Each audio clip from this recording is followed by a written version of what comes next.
पवन बचपन से ही पढ़ाई में बहुत होशियार था। अपने गांव से इकलौता पवन ही था जिसने MBBS किया था और अब MS यानी मास्टर्स इन सर्जरी करने के लिए उसे एक रेलवे हॉस्पिटल में एज ए जूनियर डॉक्टर काम करने का मौका मिला।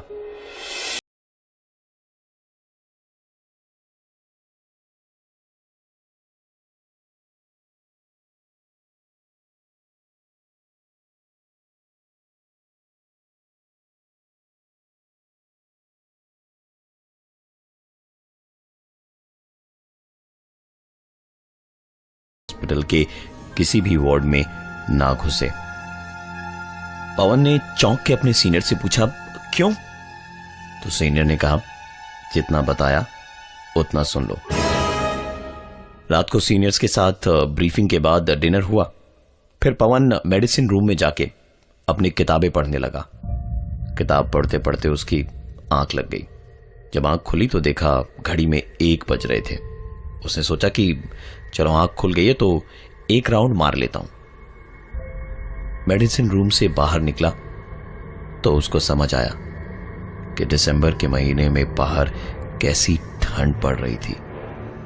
पूरे हॉस्पिटल में ना तो सीनियर दिख रहे थे और ना ही कोई डॉक्टर। जैसे रात होते ही यह हॉस्पिटल शमशान घाट बन जाता हो।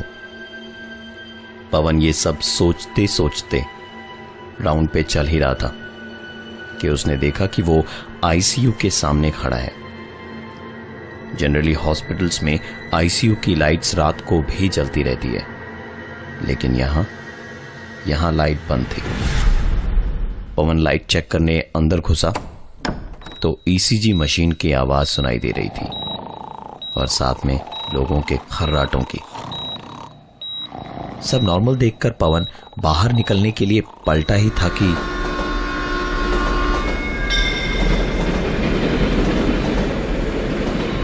ये सुनकर वो पलटा ही था कि एक पेशेंट की बहुत जोर जोर से कराहने की आवाज आई। पवन दौड़ता हुआ डॉक्टर्स रूम में गया और एक डॉक्टर को बुला ले आया। इस बार ICU की लाइट भी ऑन थी और सारे पेशेंट्स आराम से सो रहे थे। ऐसी सिचुएशन देख के डॉक्टर ने कहा, पहली नाइट ड्यूटी है ना तुम्हारी, आगे से ध्यान रखना और अकेले किसी भी वार्ड में मत जाना। पवन और डॉक्टर दोनों ICU से बाहर निकले। डॉक्टर अपने रूम में चले गए और पवन सोचने लगा कि जो कुछ भी उसके साथ हुआ वो आखिर था क्या। इसी सोच में डूबा हुआ था कि उसने देखा एक आदमी दौड़ता हुआ जनरल वार्ड में घुस गया। पवन डॉक्टर की सारी बातों को भुलाकर उसके पीछे जनरल वार्ड में भागा।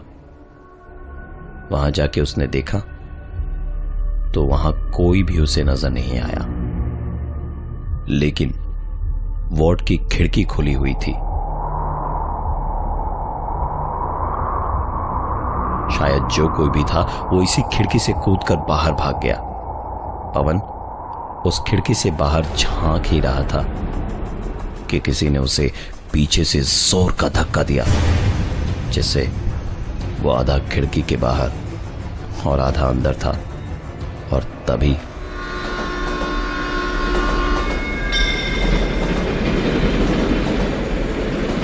इसके ठीक बाद किसी ने उसे अंदर खींचा और पलट के देखा तो ये वही डॉक्टर थे जो इसे थोड़ी देर पहले मिले थे। उन्होंने कहा, तुम्हें मना किया था ना कि अकेले किसी भी वार्ड में नहीं घुसोगे, चलो निकलो यहां से। जनरल वार्ड से निकलकर पवन सीधा वॉशरूम गया हाथ मुंह धोने, क्योंकि उसे लग रहा था जैसे वो आधी नींद में हो और कोई सपना देख रहा हो। यह वॉशरूम हॉस्पिटल के वॉशरूम के हिसाब से बहुत छोटा था, मानो जैसे हॉस्पिटल नहीं किसी ट्रेन का हो। हाथ मुंह धो के पवन बाहर निकल ही रहा था कि उसने सुना,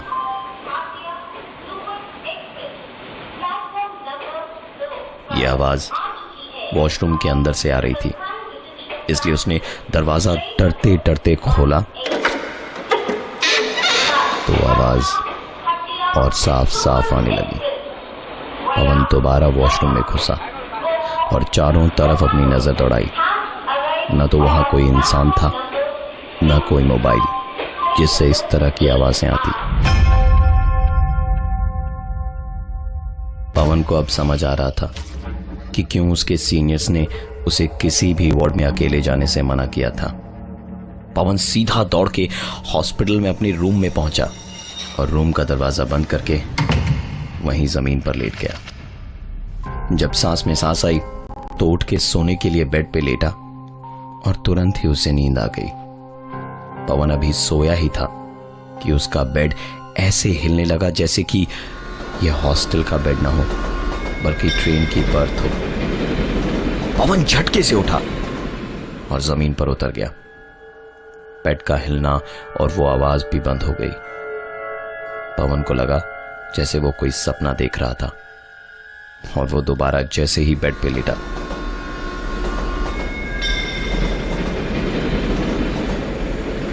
पवन उठ के जमीन पे दोबारा खड़ा हो गया। पवन के बेड से उतरते ही बेड का वापस हिलना बंद हो गया और तभी पवन के कमरे के दरवाजे पर दरवाजा खोला तो सामने उसका रूममेट खड़ा था और उसने हांफते हुए पवन से बोला, अरे तुम फोन क्यों नहीं उठा रहे हो? कब से फोन कर रहा हूं यार, इतनी बड़ी इमरजेंसी हो गई है हॉस्पिटल में, ट्रेन का एक्सीडेंट हो गया, बहुत सारे पेशेंट्स हैं, जल्दी चलो। पवन ने घूम के पूरे कमरे में अपना फोन ढूंढा। जब उसे फोन कहीं नहीं मिला तो उसे याद आया कि जनरल वार्ड में जब किसी ने उसे पीछे से खींचा था तो उस वक्त उसकी जेब से कुछ गिरा था। शायद यह उसका मोबाइल ही हो। भागते हुए रूम से हॉस्पिटल के रिसेप्शन तक पहुंचा ही था कि पवन को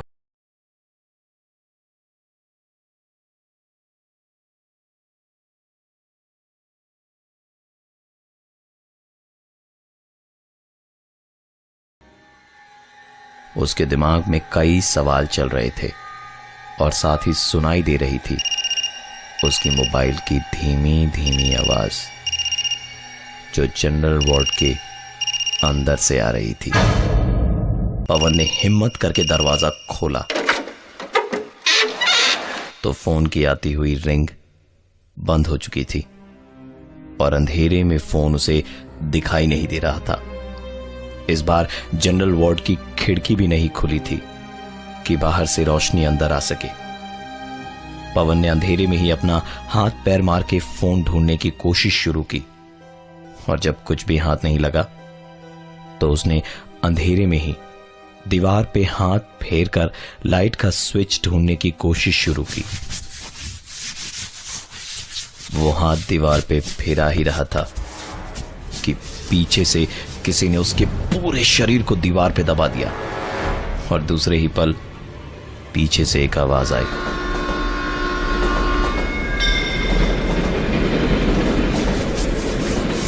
पवन को इन सब के बीच हाथ मारते मारते लाइट का स्विच मिल गया और जैसे ही उसने लाइट जलाई तो उसके शरीर पर से वो दबाव हट चुका था और ना ही पीछे से किसी ट्रेन की आवाज आ रही थी। रोशनी में जब उसने पहली बार इस कमरे को देखा तो उसे यकीन नहीं हुआ क्योंकि वो घुसा तो हॉस्पिटल के जनरल वार्ड में था लेकिन ये स्टोर रूम लग रहा था। अपना मोबाइल उठाकर वो दरवाजे के बाहर निकला तो देखा दरवाजे पर एक बोर्ड लगा है जिस पर लिखा है स्टोर रूम। पवन इसी उधेड़बुन में था कि पवन का मोबाइल बजा। देखा तो एक एसएमएस आया हुआ था, your reservation has been confirmed. यह मैसेज देखते ही पवन वहां से निकला और सीधा अपने रूम में पहुंचा जहां उसने जो देखा उसके बाद उसको सच और झूठ का फर्क समझ नहीं आ रहा था। उसका रूममेट जो गांव गया हुआ था वो बैठा हुआ टेबल पे पढ़ रहा था। पवन को देखते ही उसके चेहरे पर डरावनी मुस्कान आ गई। पवन ने कहा, तू तो घर गया हुआ था, यहां कैसे आया? रत्नेश ने उसी मुस्कुराहट को बरकरार रखते हुए कहा, मैं कहीं भी और कभी भी आ और जा सकता हूं, क्योंकि 2 साल पहले जब से ट्रेन से कट के मरा हूं, मैं यही आत्मा बनकर भटकता हूं और मुझे किसी रिजर्वेशन की जरूरत नहीं पड़ती। इतना बोलते के साथ ही रत्नेश हंसने लगा।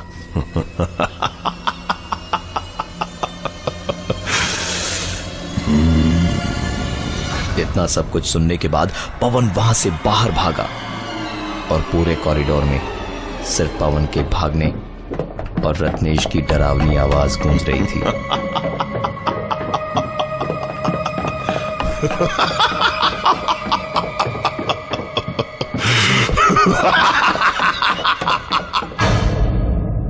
और भागते भागते सीधे एक कमरे में घुस के उसने कमरा अंदर से बंद कर लिया।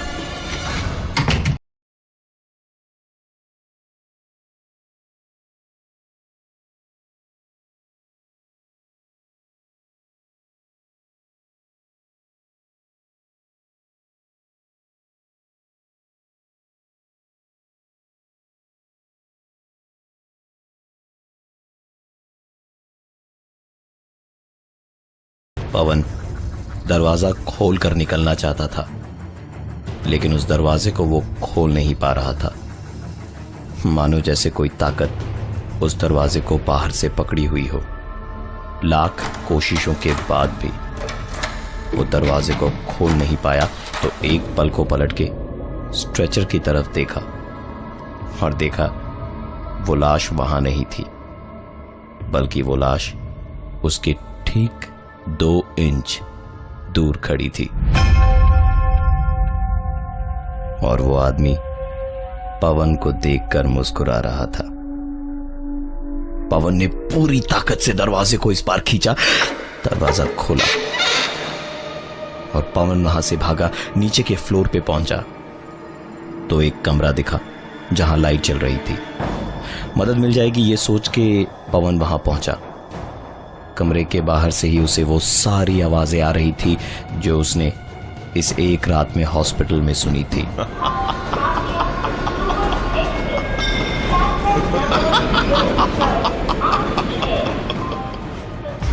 पवन 2 कदम पीछे हटाई था वहां से भागने के लिए कि किसी ने जोर का धक्का मारा और पवन सीधा उस कमरे के अंदर जाके गिरा। पवन मन ही मन सोच रहा था कि पता नहीं अब इस कमरे में क्या दिखेगा या सुनाई देगा, और इस डर से जैसे ही उसने अपनी आंखें बंद करी, उसे सुनाई दी कुछ आवाजें, जिसे सुनते के साथ ही उसे लगा कि अब तक जो कुछ भी हो रहा था वो उसके साथ एक मजाक था। Welcome to the family.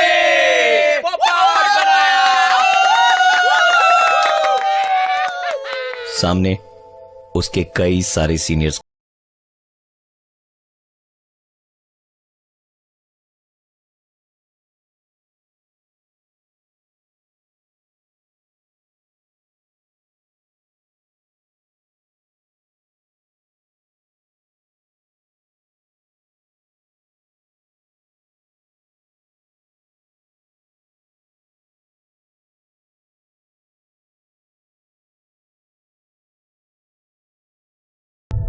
Ratnesh के मुंह से इतना सब कुछ सुनने के बाद पवन ने मुस्कुराकर कहा, भाई एक्चुअली किसी भी एंगल से सीनियर मैं ही हूं। सालों पहले इस हॉस्पिटल में मेरी मौत हुई थी।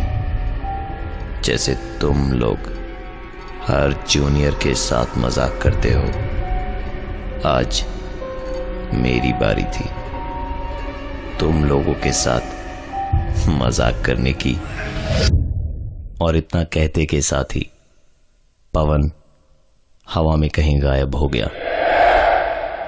अगले दिन सुबह रत्नेश जनरल वार्ड में बेहोश हालत में सबको मिला। रजिस्टर चेक करने पर पता चला कि वहां पवन नाम का